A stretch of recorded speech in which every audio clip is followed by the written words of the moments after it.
for the invitation. Before coming to the Cuban issue, I'm not inspired, but following the video, I would like to call your attention on the situation in Venezuela. The consulate and the Bolivarian groups in Toronto, they are involved in many activities and raising awareness of what is happening. But I think we have to join and we have to support the Venezuelan revolution and the Venezuelan initiative in Toronto. It's a very serious situation, and we cannot be naive and let them do and continue with those plans to destroy the revolution. Coming back to Cuba, there have been many talks. I think that I'll try to go mainly in what I think are the messages that we have to retain. There are many specialists on the room, so I don't want to be, in Cuba we say, dance, bailar en casa del trompo. How do you say that, Professor? You know what the trompo is? That one that... It's a top in English, a spinning top. Yeah, you cannot dance in the house of the spinning top. So, but first of all, start by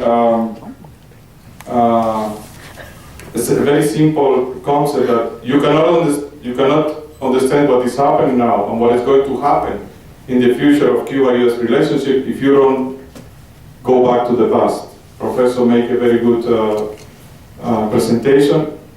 This didn't start even when the revolution came to power in January 1st, 1959. The wish for Cuba and the need to bring Cuba to the flag of the US, it doesn't start yesterday. It didn't even start when the revolution, socialist revolution came to power. But you cannot forget that the revolution was the main and the biggest defeat of the US imperialism in Latin America. You cannot forget that. That's still in the minds of the US administrations. Then that humiliation turns into a concept that the Americans, they didn't stop at nothing. They went through all the books they have of how to destroy a country or how to destroy a revolution. They did everything possible. So that's still alive. Less than 56 years ago. They didn't stop at anything. They went to blockade, biological war, mercenaries, invade Cuba. You know the story. That's there. It's not 200 years ago, only a history of 56 years. You have to keep that in mind. That's on the table.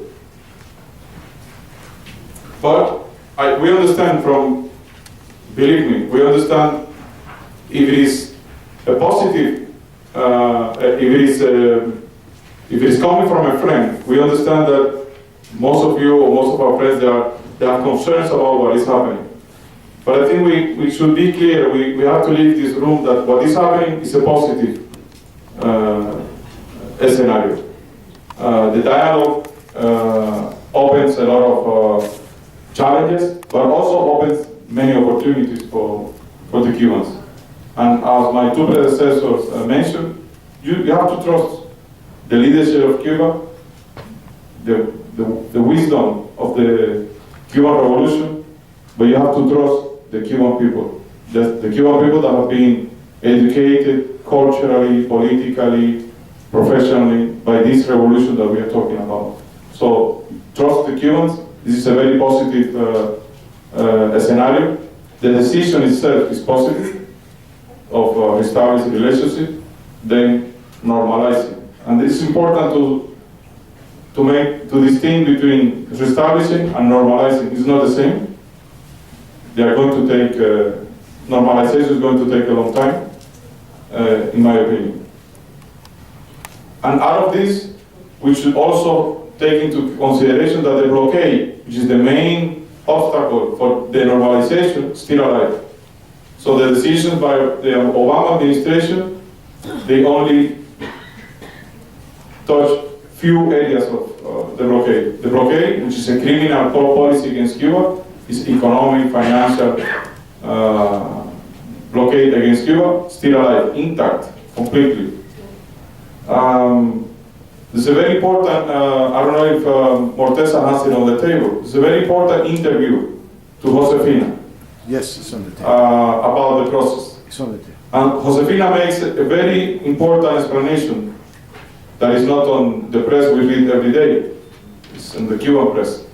About the differences and what can do Congress versus administration. What the Congress can do in terms of lifting the blockade and what can Obama do to get the blockade out of its content.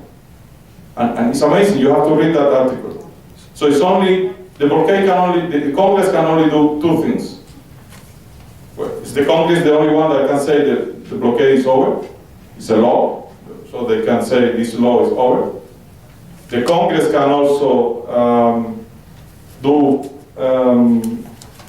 I think the Congress was the one they didn't authorize Americans to travel to Cuba. So in order to Americans to travel to Cuba, you have to introduce a new legislation into Congress. The Congress was the only one that says that subsidiaries of American companies cannot do commerce with Cuba, cannot do trade with Cuba. And it was Congress the one that says that, so it's up to the Congress to remove that legislation. And Congress was the only one that says that in order for us to buy, that it's possible to buy agricultural products, they cannot be credited. So it's only 4 things the Congress can do.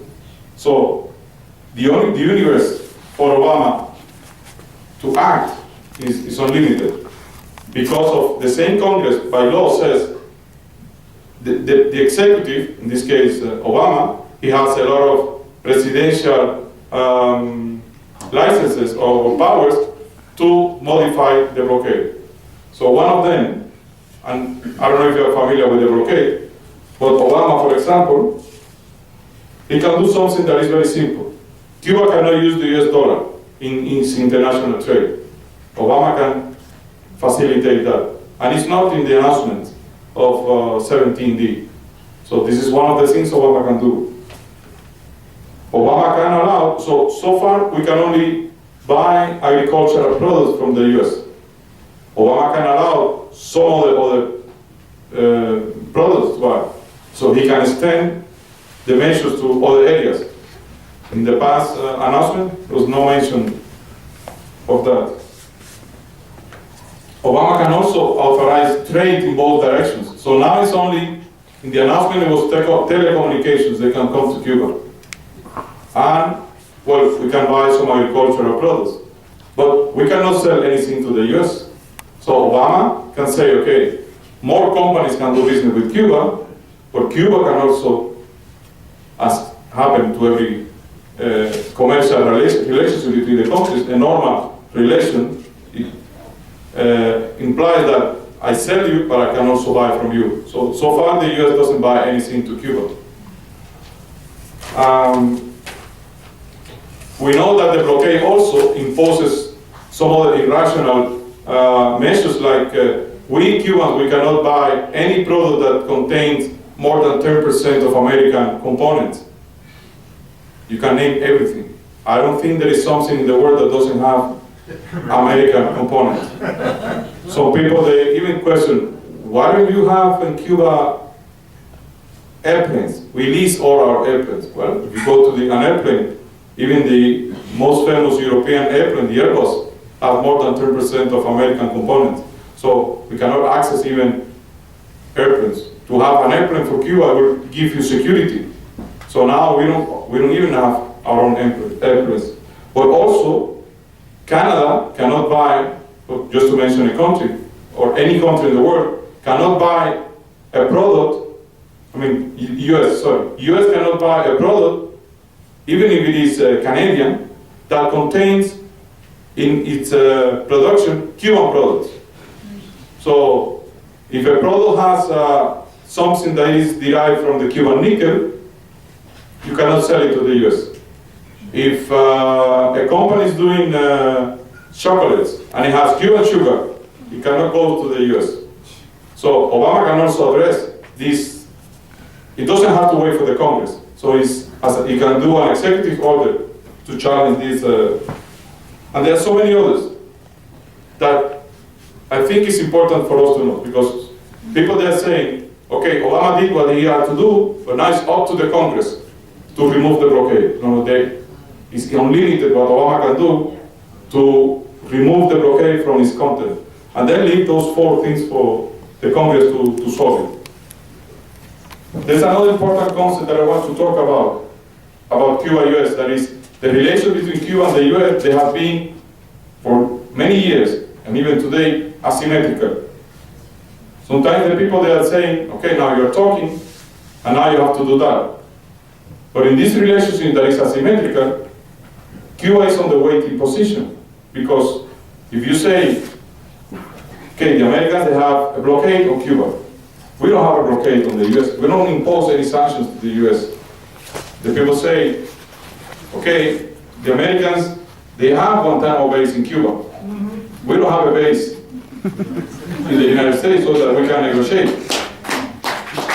So, if we go on with the list, you can say that it's very unbalanced. We don't have radio, television. We don't have a broadcast aimed at destroying the Cuban Revolution. They have 2, Radio Martí and Radio Martí, and those 2 with Cuban names. Yeah. The whole media is conceived to Cuba. We don't have Sunsuneo. I don't know if you're familiar with Sunsuneo. We don't have programs inside the US to change the system. So, in this new scenario that we're talking about, the relations are very asymmetrical.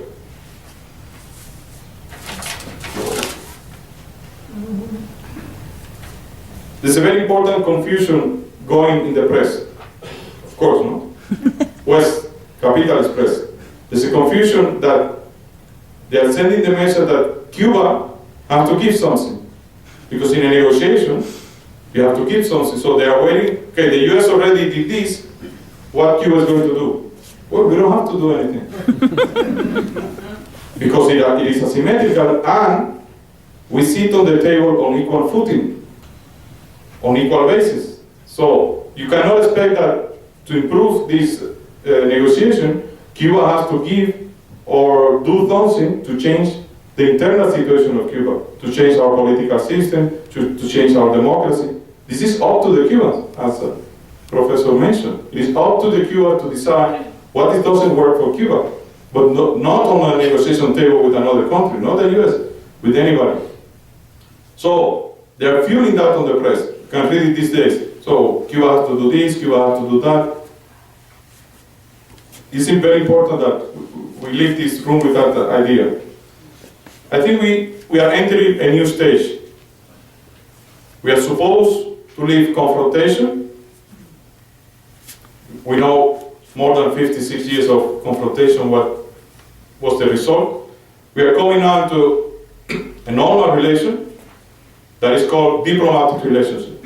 In this stage of diplomatic relationship, we are supposed to be, both governments, to be wise enough to build channels of communication, to set the rules for resolving our problems, for solving whatever comes into the way.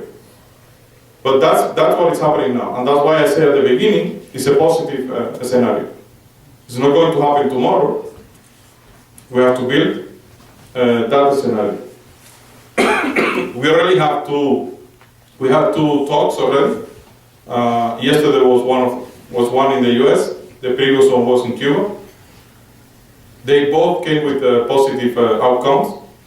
According to the negotiators, leaders of the 2 teams, they're saying they are very pleased, they are going well. You have to build trust and confidence in those 2 teams, and this is happening. For those that want more information, it's not coming, but I think it's normal, no? You have to keep some areas into the negotiations.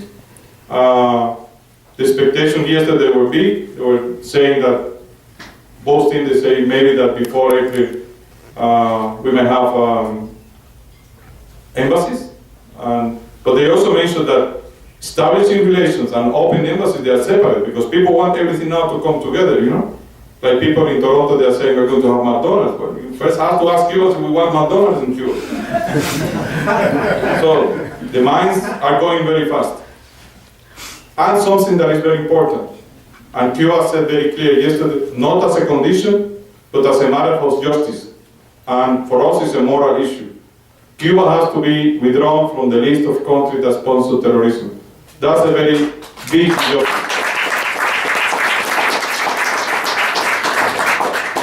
I know you want to ask questions and answers, so I'm going to stop here, repeating that you need to put your vote of confidence on the Cuban Revolution. We never failed you in the past, we are not going to fail you now. Thank you very much.